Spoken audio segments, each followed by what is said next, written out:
You're watching how to upload full Facebook profile picture without cropping. The standard Facebook profile picture area is a square, but you can upload a full rectangular photo using the desktop website's temporary profile picture feature.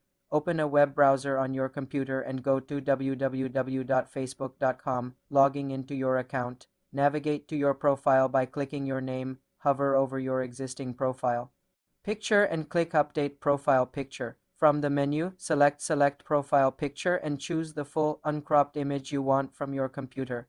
Once the image is selected, Facebook will show you a square cropping tool. Do not adjust this crop. Instead, look below the preview for a checkbox that says Make Temporary. Check this box. A new option will appear asking for the duration. You can set any duration. The crucial step is that after checking Make Temporary, the interface changes and will now allow you to click Save without cropping. Click Save to set the picture. Your full uncropped image will now be set as your profile picture. To make it permanent, go back to your profile, hover over the new picture. Click Update Profile Picture and this time select Make Permanent. The full image will remain without reverting to a cropped version. This method works because the temporary picture feature bypasses the standard crop requirement. For more simple computer tutorials, subscribe to the channel.